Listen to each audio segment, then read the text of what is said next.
démarrer l'enregistrement. Comme ça, je dis salut à toutes et à tous, soit sur la VOD en live ou sur la rediff Twitch. On va se mettre la page de Kickstarter. Salut NatBlue. On va se regarder la page de Kickstarter, mais c'est du lèche-vitrine là, hein, parce que j'ai plus une thune.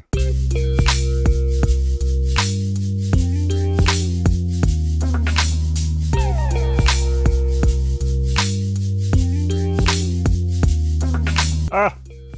Je risque pas de craquer. Mais il y a un phénomène qui n'est pas nouveau maintenant, ce serait mentir de dire que c'est nouveau, mais il y a beaucoup de jeux vidéo, de films et tout ça qui sont en portage jeux de société.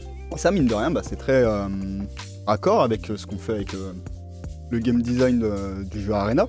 Finalement, l'idée c'était de reprendre des ressentis, des feelings et des mécaniques de jeux vidéo et de les transposer sur notre jeu. Du coup, c'est des choses que d'autres éditeurs font actuellement. Bon, je pense que la plupart, c'est surtout pour surfer sur des licences, ça fait du... Bon, forcément, parce qu'il y a un public qui est déjà acquis, tique pas en soi. Après, à voir si ce qu'ils font avec, c'est pertinent. Bon, la grosse licence en ce moment, c'est Dune. Alors ça me fait... J'avoue que moi, ça me fait pas du tout rêver. Hein. Encore un jeu Dune, encore un jeu de placement... de petits pions sur le plateau. Après, faut voir les mécaniques, mais les figurines sont belles, c'est vrai, c'est vrai. Est-ce que je vais y jouer? C'est vrai que non. Est-ce que c'est vraiment pertinent de pouvoir mettre la figurine dans le verre? Je ne sais pas. Non, ça se trouve, c'est un bon jeu, je me suis pas intéressé. Mais bon, ça, faut vous attendre là à bouffer du Dune, en veux-tu, en voilà. Un peu la nouvelle licence à pognon en ce moment. Ils ont ressorti du placard, mais tant mieux, hein, parce que c'est un sacré univers. Donc c'est cool qu'il soit ouvert encore plus au grand public. Parce qu'il y a aussi ce phénomène-là d'utilisation des licences, c'est que ça ouvre des univers qui avant étaient quand même un cercle un peu privé, mine de rien. Petit à petit, le grand public découvre et s'intéresse. Et ouais, c'est la mode en ce moment. Mais de toute façon, tout le modèle économique actuel, je trouve, dans le milieu culturel, du moins très large public. Salut Farah. Dans le domaine actuel très large public culturel, on va repiocher une vieille idée, et puis on va reprendre une licence, et puis on va capitaliser dessus. Donc là, je pense que l'année qui est passée, plus encore 2 ans, ça va être Dune, en veux-tu en voilà. De toute façon, tant que le deuxième film de Villeneuve n'est pas sorti, on va se bouffer du Dune à toutes les sauces. Ouais, ce serait cool qu'ils arrivent à sortir des 2 premiers bouquins et qu'ils explorent un peu plus, parce qu'il y a eu plein de bouquins écrits sur Dune. Et à chaque fois, on nous refait le speech de départ, quoi. Le film de Lynch ou de Villeneuve, les deux, c'est les premiers bouquins, et même ce que voulait faire Jodorowsky, c'est les premiers bouquins. Alors que c'est un petit peu plus riche que ça, Dune. Mais bon, voilà. Pour moi, ça m'intéresse pas, puis de toute façon, c'est Secom. Alors, franchement, les gens font ce qu'ils veulent. Mais donner des thunes à Secom sur Kickstarter, en plus en connaissant comment ils abusent sur les frais de port, parce que quand t'es une petite boîte et que tu l'envoies à l'autre bout du monde, ouais, ça coûte cher, mais quand t'as des antennes dans les pays dans lesquels tu les distribues, ils sont en train de t'enfler en te mettant des frais de port aussi énormes. En plus, vous tapez la TVA et... c'est quand même là, il a pas besoin de votre argent pour financer son jeu. Voilà. Donc moi, c'est pas le fait que ce soit Dune qui m'agace sur ce jeu, c'est le fait que ce soit un bon ou un mauvais jeu. Surtout que tu te dis, c'est comme ça va sortir en boutique, c'est bon, je peux attendre quoi. C'est pas le cas parfois de petits projets où si tu finances pas le Kickstarter, ça ne sortira juste pas. Ça part en live, dans les livres d'après, de mémoire, le mec devient un super messie de ouf. Ouais, dans le début, Paul, le héros des 2 premiers livres, finalement, c'est une figure messianique, totalement. Et c'est ce qui avait plu à Jodorowsky, c'était ce côté un peu mystique. C'est vrai que Villeneuve a fait le choix pour son premier film d'être très... très froid, de toute façon, son esthétique en plus on rajoute une couche sur la froideur, mais voilà, mais après ça s'entend. Moi j'ai écouté une interview de lui et c'est pas déconnant ce qu'il dit, c'est qu'il dit que Dune c'est touffu quoi, Et que ben, justement c'est un portage pour le grand public ce film aussi, donc ben, rentrer dans l'univers Dune c'est pas évident. Alors il s'est dit je vais le prendre sur un prisme un peu plus un peu moins mystique pour enlever une couche de flou, parce que déjà s'y retrouver politiquement sur Dune c'est compliqué. Et que apparemment le deuxième volet du film là va aller taper dans le mysticisme du roman de Frank Herbert. Donc j'attends de voir. Bon, c'est pas ça que je voulais parler, mais bon, forcément il tombe en premier parce que c'est le gros KS. Je pense qu'il il doit être dans les premiers. Les KS, ils ont fait combien de thunes? Ouais, voilà, c'est pas mal quand même, 700 000 $, hein. On va se mentir, hein. Mais bon. Moi après, comme vous savez, enfin ceux qui ont déjà écouté mon avis sur KS et tout ça, moi ça m'attriste un peu parce que ben. C'est un peu comme les richesses, tu vois. Bah, la visibilité c'est pareil. Hein. Je pense qu'il faut qu'il y ait une répartition. Et ils bouffent de la place pour des projets qui en ont besoin, quoi. Ça me fait chier. Un truc sympa, graphiquement en tout cas. L'illustrateur c'est un japonais je crois. Mais le jeu pas du tout, ils sont juste allés le chercher.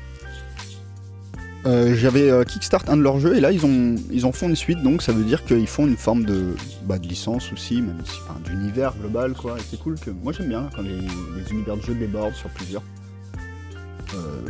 médiums, d'ailleurs pas forcément le jeu, qui est un roman avec une BD machin, c'est cool.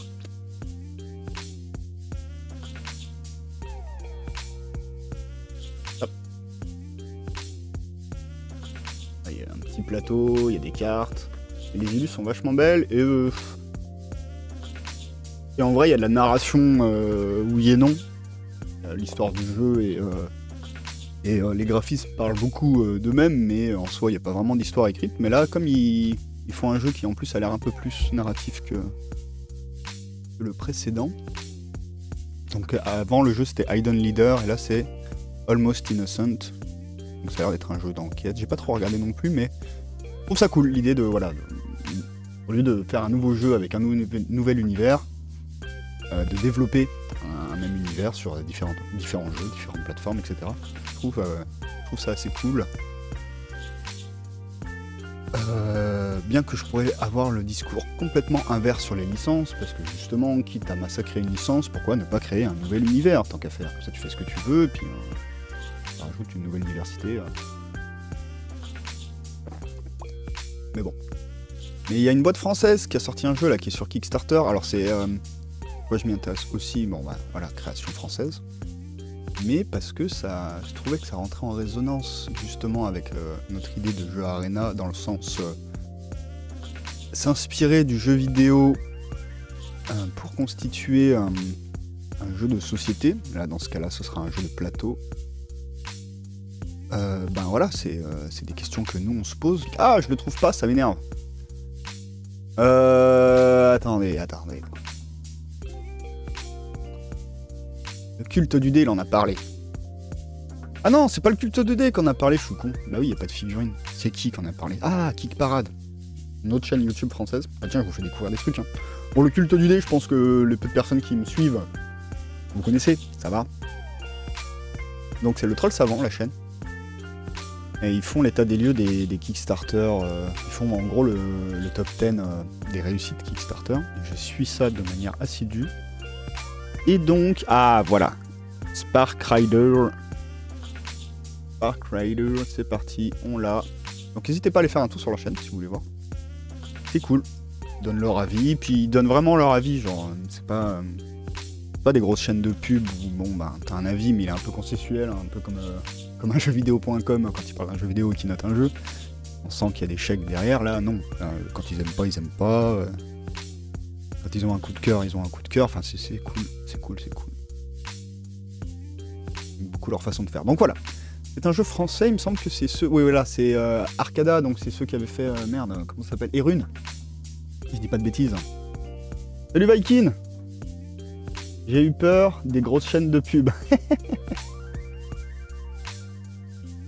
Bah justement non, je parlais d'une chaîne YouTube qui ne l'est pas. Qui est intéressante pour ceux qui s'intéressent un peu à l'actu KS de jeux de plateau.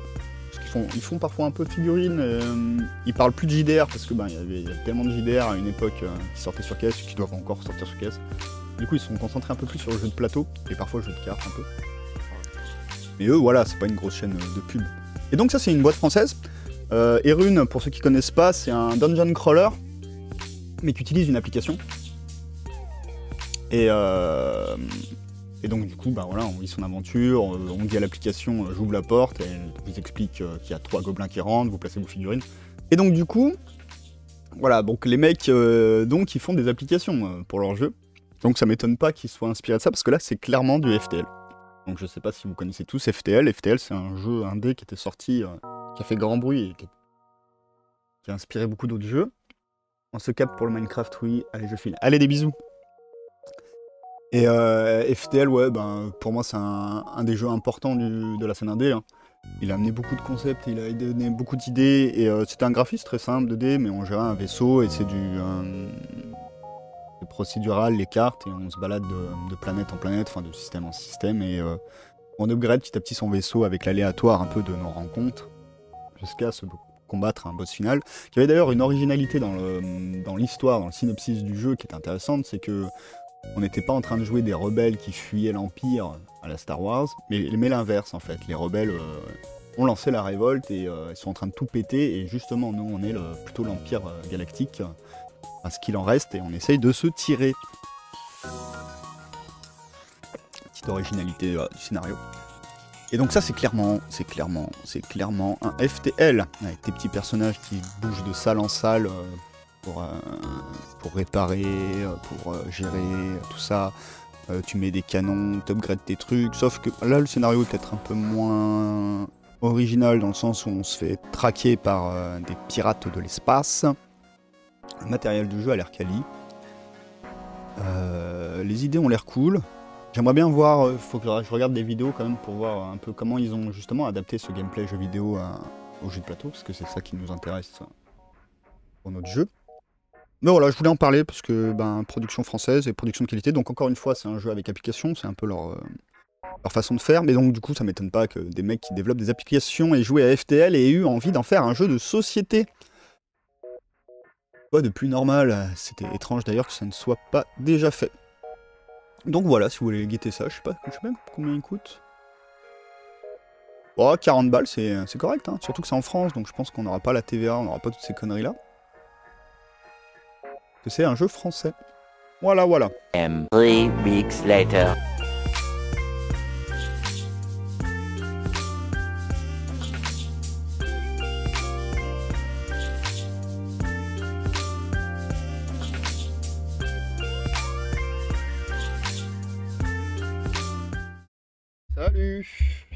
Salut. Attends, alors faut que je mette le micro comme il faut, qu'est-ce qu'il veut?